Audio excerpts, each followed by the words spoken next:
वेणुगोपाल जी, चिदम्बरम जी, के.एच. मुनियप्पा जी, नितिन रॉथ जी, सुष्मिता देव जी, अनिल चौधरी जी, Congress party के हमारे सब कार्यकर्ता भाइयों और बहनों, प्रेस के हमारे मित्रों, आप सबका यहाँ बहुत बहुत स्वागत, नमस्कार। देश की हालत आप सब जानते हो। इंडिपेंडेंस से पहले जो हमारे दलित भाई बहन थे, उनको ये देश अंधेरे में रखता था, अंधेरे से बाहर नहीं निकलने देता था, और जो उनके हक थे उनको नहीं देता था। कॉन्स्टिट्यूशन के बाद दलितों का जो हक है उनको मिला। वो कांग्रेस पार्टी ने, बाबा साहेब ने मिलकर हिंदुस्तान के हर नागरिक को, और खास तौर से जो हमारे दलित भाई बहन हैं, उनका अधिकार और उनका हक दिया। आज कॉन्स्टिट्यूशन पे,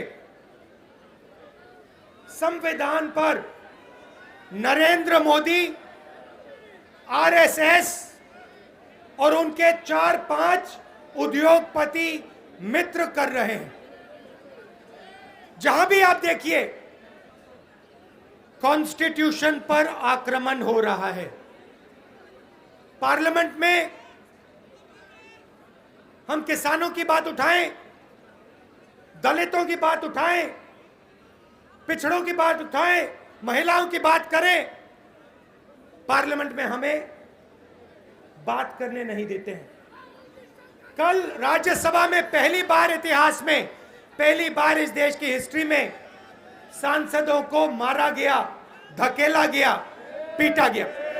नरेंद्र मोदी किसानों पर अत्याचार करते हैं, जो उनका है उनसे छीनते हैं, और फिर किसानों को कहते हैं तुम देशद्रोही हो, तुम खालिस्तानी हो। नोटबंदी की, जीएसटी लागू की, इस देश की जो रीढ़ की हड्डी है, स्मॉल और मीडियम बिजनेस वाले जो देश को रोजगार देते हैं, उनको खत्म कर दिया, उनको नष्ट कर दिया, उनकी जिंदगी बर्बाद कर दी।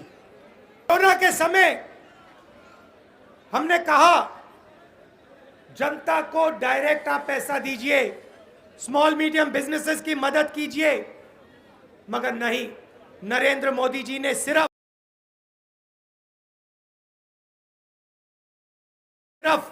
अपने 3-4 उद्योगपतियों मित्रों को पैसा दिया, बाकियों को कुछ नहीं दिया। मीडिया की बात करता हूं, मैं कहता हूं ये हमारे मित्र हैं, हर मीटिंग में कहता हूं हमारे मित्र हैं, मगर जो हमारे मित्र हैं वो देश का काम नहीं कर रहे हैं। वो 2-3 उद्योगपतियों का, नरेंद्र मोदी का और आरएसएस का काम कर रहे हैं। मगर भाइयों और बहनों, देखिए, ये देश बहुत समझदार है।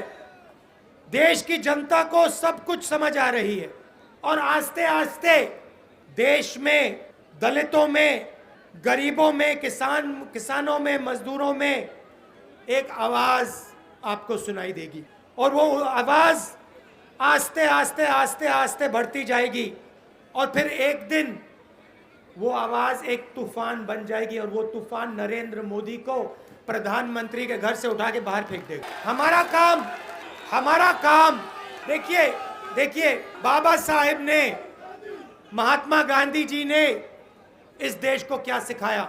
इस देश को उन्होंने सिर्फ एक बात सिखाई है। बहुत कुछ लिखा, मगर सिर्फ एक बात सिखाई है, और वो ये है कि डरो मत, डरो मत, डरो मत, इन कायरों से डरो मत। ये जो हैं, ये खोखले हैं। जिस दिन हिंदुस्तान इनसे डरना बंद कर जाएगा, उस दिन ये भाग जाएंगे, ये दिखाई नहीं देंगे। हमारा काम, कांग्रेस पार्टी का काम, SC ST डिपार्टमेंट का काम, यूथ कांग्रेस NSUI का काम, हिंदुस्तान को सिर्फ ये याद दिलाना कि हिंदुस्तान का व्यक्ति, हिंदुस्तान का आदमी डरता नहीं है, किसी भी शक्ति से नहीं डरता है और किसी भी शक्ति के सामने खड़ा हो सकता है।